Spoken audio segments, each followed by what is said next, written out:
Hi hello namaste this is Sourya welcome to our channel. ఈ రోజు మనతో పాటు సీనియర్ అనలిస్ట్ కృష్ణకుమారి గారు ఉన్నారు. వారితో మాట్లాడదాం. మేడం, రేణు దేశాయ్ డివోషనల్ గా అంటే సన్యాసంలోకి వెళ్తాను కొద్ది రోజుల్లోని, ఆఫ్ కోర్స్ 1 ఇయర్ కావచ్చు, లేకపోతే ఈ మధ్య కాలంలో కావచ్చు, డివోషనల్ గా నేను సన్యాసంలోకి వెళ్ళాలనుకుంటున్నాను అన్నట్టుగా ఒక ఇంటర్వ్యూ ద్వారా ఒక పోస్ట్ లోనే చూడడం జరిగింది. సో ఏంటి అసలు అంటే అసలు ఇప్పటి వరకు రేణు దేశాయ్ లైఫ్ కూడా డిఫరెంట్ చేంజెస్ అవుతూ వచ్చింది. ఇప్పుడు ఎందుకు ఆ డెసిషన్ అలా చెప్పారు ఆవిడ అన్నది కొంచెం అంటే ఆలోచనకు అందడం లేదు ఏమై ఉంటుంది అని. సో మీ అనాలిసిస్ ఏంటి? అంటే ఒక మనిషికి ఎవరికైనా ఉమ్, తట్టుకోలేనంత కష్టం, ఉమ్, భరించలేని పరిస్థితులు, కనుచూపు మేరలో వాళ్ళ కష్టాలకి ఉమ్, ఒక పరిష్కారం కనిపించినప్పుడు ఏ మనిషికైనా వైరాగ్యమైనా రావచ్చు, అలాగే మానసికంగా కుంగిపోవడం అయినా జరగవచ్చు. ఉమ్, ఈ మానసికంగా కుంగిపోవటానికి, నైరాస్యంలోకి వెళ్ళిపోవడానికి, లేదు ఒకవేళ తాత్వికతలోకి వెళ్ళిపోవటానికి, ఉమ్, వీటన్నిటికీ ఒకటే ఏంటి అంటే వాళ్ళు ఇంకా పోరాడలేకపోతున్నారు జీవితంలో ఉమ్, అనేది కారణం. ఉమ్. అసలు పోరాడవలసిన పరిస్థితులు, జీవితం అంటేనే పోరాటం, అందులో అంతే, ఏమి అవును, అవును, ఏ సమస్యలు లేకోకుండా ఉన్నాయి అంటే అది పెద్ద, ఆ బతుకు పెద్ద గొప్పగా అనిపించదు, కొంచెం నిస్సారంగానే ఉంటది. అవును. ఎప్పుడు కూడా ఎలా ఉండాలంటే, ఇప్పుడు మనం హాస్పిటల్కి వెళ్తాం, మనకి ఆ అదేదో ఒక మీటర్ మన పక్కన మానిటర్ పెడతారు. ఉమ్, ఈ మానిటర్ లో ఏం చూపిస్తా ఉంటది, ఇలా పైకి కిందికి పైకి కిందికి ఉంటది. అవును, ఈ పైకి కిందికి ఉన్నంతసేపు మనం జీవంతో ఉన్నట్లు లెక్క. అవును. అదే ఒకటే సింగిల్ లైన్ వచ్చింది అనుకోండి, ఇంక వీళ్ళ పరిస్థితి, వీళ్ళ పని అయిపోయింది, అయిపోయినట్టే. అంటే వీళ్ళలో లైఫ్ లేదు అని అవును, అని డాక్టర్స్ డిక్లేర్ చేస్తారు. అవును, లైఫ్ లేదు అంటే ఏంటి, ఇంక మనం లేనట్లు లెక్క. అవును. అందుకని ఇలా కష్టాలు సుఖాలు, మంచి చెడు, సంతోషము దుఃఖము అన్ని సమ్మిళితమే జీవితం. అవును. అయితే ఆ, పరిమితికి మించి ఉమ్, పైకి ఎప్పుడు పైకే వెళ్ళదు ఉమ్, జీవితంలో, ఉమ్, ఎప్పుడు కిందకే వెళ్ళదు. ఉమ్, కానీ చాలా మందికి ఈ పైకి కిందకి మధ్యలో ఉమ్, ఒక సింక్రనైజేషన్ ఉండాలి, ఉమ్. సింక్రనైజ్ కావాలి అవును. కష్టాలకి సుఖాలకి మధ్యలో. ఉమ్, అలా కాకుండా ఎప్పుడు కష్టాలే ఉన్నాయి అనుకోండి, ఎప్పుడు సుఖాలే ఉన్నా కూడా మొహం వస్తుంది, ఉమ్, ఎప్పుడు కష్టాలే ఉంటే కూడా దుఃఖం వస్తుంది. అవును. అందుకని ఏంటంటే మనకి మధ్యలో మధ్యలో జీవితం కొంచెం కాంతిరేఖలు కనిపిస్తూ ఉండాలి. అంటే ఒక అవును. ఆశ కనిపిస్తూ ఉండాలి మనకి.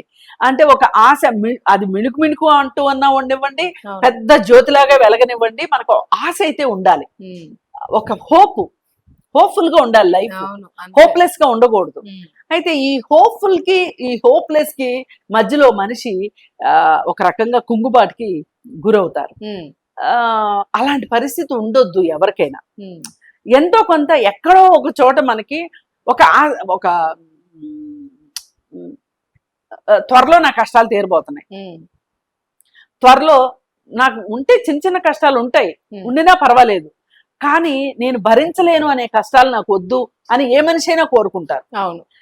అయితే ఆ హక్కు ఎవరికైనా ఉంది. ఉమ్, మరి రేణు దేశాయ్ గారి విషయంలో ఆవిడ జీవితంలో కొంచెం ఎత్తుపల్లాలని ఎక్కువే చూశారు, ఏ మాట కామాట.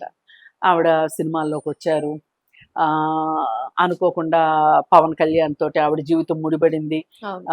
ముడిపడితే అతను పెళ్లి చేసుకోలేని పరిస్థితిలో ఉంటే కూడా ఆవిడ చాలా బోల్డ్ డెసిషన్ తీసుకొని ఉమ్, వాళ్ళు సహజీవనం చేశారు. చేసిన అవును. తర్వాత బాబు పుట్టాడు, బాబు పుట్టిన తర్వాత వాళ్ళు పెళ్లి చేసుకున్నారు, మళ్ళీ పాప ప్రెగ్నెన్సీతోనే అనుకుంటాను. ఆ? ప్రెగ్నెన్సీ ఉన్నప్పుడా పీటల మీద కూర్చున్నారు? బాబు పుట్టిన తర్వాతనే, పుట్టిన అనుకుంటా. తర్వాతే. సరే అప్పటికి కొంచెం హ్యాపీ ఎండింగ్ అని అనుకోవచ్చు. అవును.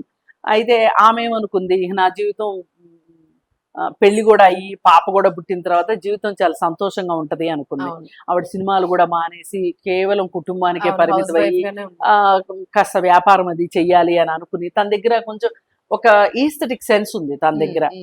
సరే దానికోసం అని చెప్పి బట్టల వ్యాపారంలోకి వచ్చి షాప్ పెట్టి, ఆ మొత్తానికి ఆ కుటుంబంలో కూడా చిరంజీవి వాళ్ళ మెగా ఫ్యామిలీలో కూడా తల్లో నాలుగులాగా మారి అంతా బాగుంది అనుకునే టైంలో ఆవిడ జీవితంలో ఒక రకంగా ఒక పెద్ద కుదుపు, పెనుమార్పు.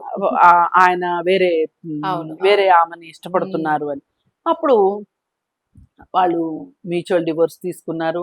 ఆమె పిల్లల్ని తీసుకుని పూణేకి వెళ్ళిపోయింది. అక్కడ పూణేలో ఆమె ఆ, కొత్త జీవితం అని అనను కానీ పిల్లల పెంపకం ఆవిడికి అవును. అంటే శ్రద్ధ వహించాల్సి సింగిల్ వచ్చింది. మదర్గా ఉమ్. ఆ, ఆమె జీవితం సాగిస్తా ఉంది. ఉమ్. కానీ ఆమెకి ఒక తోడు కావాలనిపిస్తుంది కదా, అట్లా ఆమె ఎవరినో ఇష్టపడటము, ఎవరో ఆమెను ఇష్టపడటము, ఇవన్నీ తటస్థిస్తే మరి మన అభిమానులు మామూలు వాళ్ళు కాదు కదా. అవును. నువ్వెలా పెళ్లి చేసుకుంటావు, నువ్వు ఎప్పటికీ మా వదినవే ఆ. అని చెప్పి వాళ్ళు మాట్లాడడం జరిగింది. ఉమ్. మాట్లాడడం జరిగితే ఆ సందర్భంలో నాకు బాగా కోపం వచ్చింది.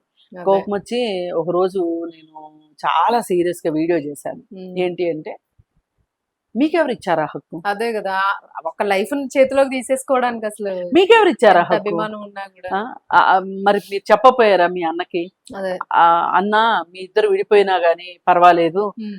నువ్వు ఇంకో పెళ్లి మట్టుకు చేసుకోవటానికి వీల్లేదు, మనస్పర్ధలు రావటం సహజము, అవి పరిష్కారం కానప్పుడు విడాకులు తీసుకోవటం కూడా సహజమే, కానీ మీ ఇద్దరిని మేము విడివిడిగా చూడటానికి ఇష్టపడట్లేదు ఉమ్. అని చెప్పి, నువ్వు మనకి రాముడే ఆదర్శం కదా, ఒక బంగారు సీతనే ఆ రోజు శ్రీరాముడు ఎలా అయితే పెట్టుకున్నాడో ఉమ్. నువ్వు కూడా వదిన అలాగే నీ భార్యగానే మేము అనుకుంటున్నాము, నువ్వు ఇంకో పెళ్లి చేసుకోవడానికి వీల్లేదని మీ అన్నకి చెప్పొచ్చు చెప్పలేదు. కదా, రేణు దేశాన్ని పెళ్లి చేసుకోవద్దనే హక్కు మీకెవరు ఇచ్చారు అని చెప్పి నేను చాలా సీరియస్ గా ఉమ్. మాట్లాడితే ఆవిడ ఈమె ఎవరో గానీ నాకు తెలియదు, ఆ మాటలు వింటుంటే నేను బోర్ని ఏడ్చేశాను, నా గురించి ఆలోచించే వాళ్ళు ఒకళ్ళు ఉన్నారా అని చెప్పి అవును. నాకు చాలా సంతోషం ఎంతైనా కలిగించింది ఆడవాళ్లే కదా మేడం.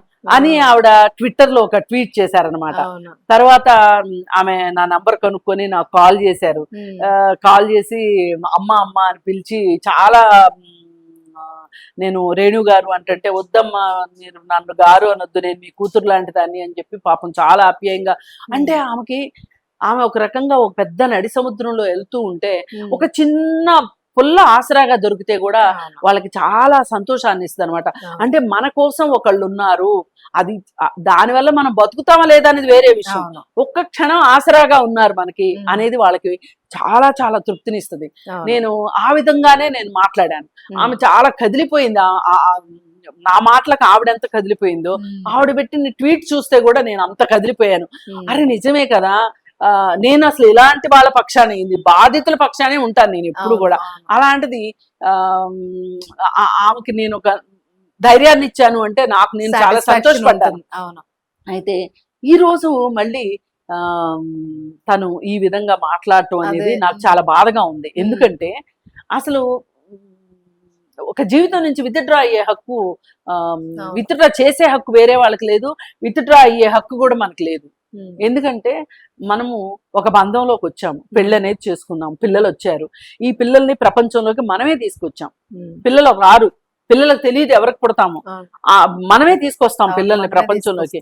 అందుకని ఆ పిల్లలకి సంబంధించి కేర్ అండ్ ప్రొటెక్షన్ కానీ, మంచి చెడ్డలు కానీ, వాళ్ళ బాగోగులు కానీ ఏదైనా సరే వాళ్ళకి ఎప్పుడైనా అమ్మ అవసరం అనిపిస్తే, ఒక స్టేజ్కి వెళ్ళిన తర్వాత నాన్న అవసరం కూడా పిల్లలకు ఉండదేమో కానీ అమ్మ అవసరం మటుకు ఉంటది. అది నేను అమ్మలకి ఎక్కువ బాధ్యత పెడుతున్నానని కూడా కాదు, వాళ్ళకి ఏంటంటే ఒక మాట చెప్పుకోవడానికో, తల్లితో ఉన్న సాన్నిహిత్యం తండ్రితో ఉండదు. కొంతమంది ఉంటారు తండ్రులు కూడా, నేను కాదనట్లా ఉండద్దని కూడా నేను ఏకపక్షంగా చెప్పట్లేదు, కానీ తల్లిగా మీ అవసరం చాలా ఉంది. అందుకని చెప్పి మీరు ఇలాంటి నిర్ణయం తీసుకోవటాన్ని మటుకు నాలాంటి వాళ్ళు ఎట్టి పరిస్థితుల్లోనూ దాన్ని సపోర్ట్ చేయరు, ఎంకరేజ్ కూడా చేయరు. మీరు మీ జీవితంలో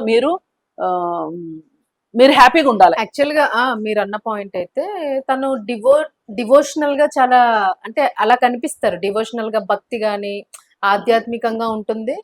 ఇంకొకటి ఏంటంటే, మనం పేరెంట్స్ పరంగా ఇద్దరు ఫెయిల్ అయ్యారని కూడా మనం డిసైడ్ చేయలేము, ఎందుకంటే బానే ఆ విషయంలో ఇద్దరు బాగా బ్యాలెన్స్ చేస్తున్నారు అని కాదండి. వాళ్ళు ఎంత బ్యాలెన్స్ చేస్తున్నారు, బ్యాలెన్స్ చేయట్లేదు అనేది మనం కాదు జడ్జ్ చేయాల్సింది.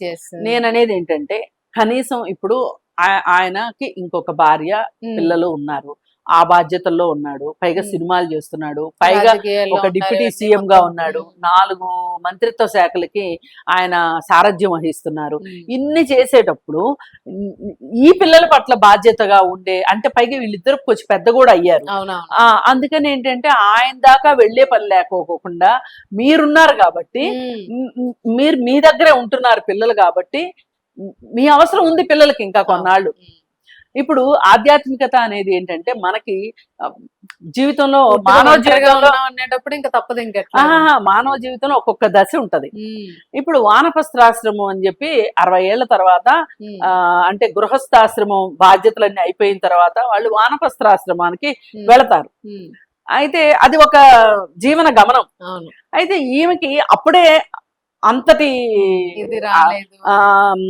అంతటి విరక్తి గాని లేకపోతే ఆ భావనలోకి ఈ కష్టాల వల్ల వెళ్ళాల్సిన అవసరం అయితే లేదు.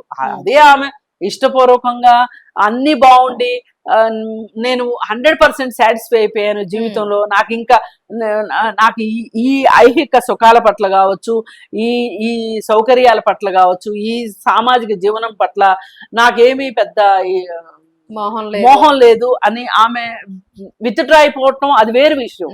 కానీ ఆమె జీవితంలో చాలా కోల్పోయింది. అయితే అది ఈ సమాజంలోనే ఆమెకు ఆ ఓదార్పు దొరకాలని నేను కోరుకుంటున్నా. అది పిల్లల రూపంలోనా లేకపోతే ఆమె వృత్తి రూపంలోనా లేకపోతే ఇంకోట ఆమెకి ఆ సంతోషం కలగాలని నేను కోరుకుంటున్నా. పైగా ఇంకొకటి ఏంటి అంటే, ఒక రకంగా నాకు కూడా బాధ అనిపించింది ఏంటి అంటే, వాళ్ళ పిల్లలు అప్పుడప్పుడు పవన్ కళ్యాణ్ ఇంకొక భార్య వీళ్ళు కలిసి ఫోటోలు దిగుతున్నారు. అదే ఎందుకో నాకు అంతగా సమంజసంగా అనిపించట్లేదు. ఇప్పుడు తండ్రిగా వాళ్ళకి హక్కులు ఉన్నాయి, ఆ తండ్రి పైన ఆ పిల్లలకి హక్కు ఉంటది, ఆ తండ్రికి బాధ్యత ఉంటది. అయితే ఆ తండ్రితోటి కలిసి ఉండే ఉంటుంది హక్కు ఉంటుంది కాబట్టి, పైగా ఆ పిల్లలతోటి ఈ పిల్లలు కలిసి ఉండే ఇది కూడా ఉంటది. ఆవిడతోటి పిల్లలు షేర్ చేసుకోవటం అనేది ఈమె ఎలా ఇంటర్నల్ గా డైజెస్ట్ చేసుకుంటది, ఎలా డైజెస్ట్ చేసుకుంటది అనేది ఆలోచించాల్సిన విషయం. ఆ రోజు ఆమెకి ఒక తోడు, ఒక కంపానియన్షిప్ ని ఈ పవన్ కళ్యాణ్ అభిమానులు దూరం చేశారు ఆ రోజు. సరే ఈ రోజు ఆమె విత్డ్రా అయిపోతూ నాకు ఈ ప్రపంచంతో పని లేదు, నేను డివోషనల్ గా అయిపోతాను, లేకపోతే సన్యాసం తీసుకుంటాను, ఇలాంటి మాటల మట్టుకు అంత నిర్ణయం అనేది సమంజసంగాను సమ్మతంగాను అనిపించట్లేదు. సరే ఏది ఏమైనా పవన్ తనకి రేణు దేశాయికి మాలాంటి వాళ్ళ అండ మట్టుకు ఖచ్చితంగా ఉంటదని నేను హామీ ఇస్తున్నా తనకి. రైట్ మేడం, తను సోషల్ సర్వీస్ కూడా చేస్తారు.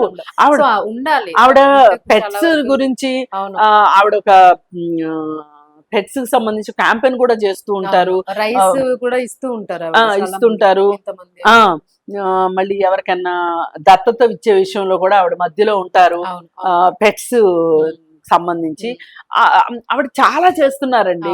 కాకపోతే అవన్నీ బయట ఎక్కడో సాటిస్ఫాక్షన్ లేదు ఆవిడకి, అందుకనే అదే మార్గమేమో అనుకున్నట్టున్నారు. అదే పోస్ట్ చూసి కొంచెం కలవరంగా అనిపించింది. సో అసలు మీ ఒపీనియన్ ఏంటి అనేది ఎగ్జాక్ట్లీ మీరు చెప్పింది అయితే కరెక్టే. మరి అలా ఉంటే పిల్లలకు కూడా సపోర్ట్ ఉన్నట్టు ఉంటుంది. సో లైఫ్ ఎక్కడ టర్న్ అవుతుంది అనేది తెలియదు కదా. Thank you.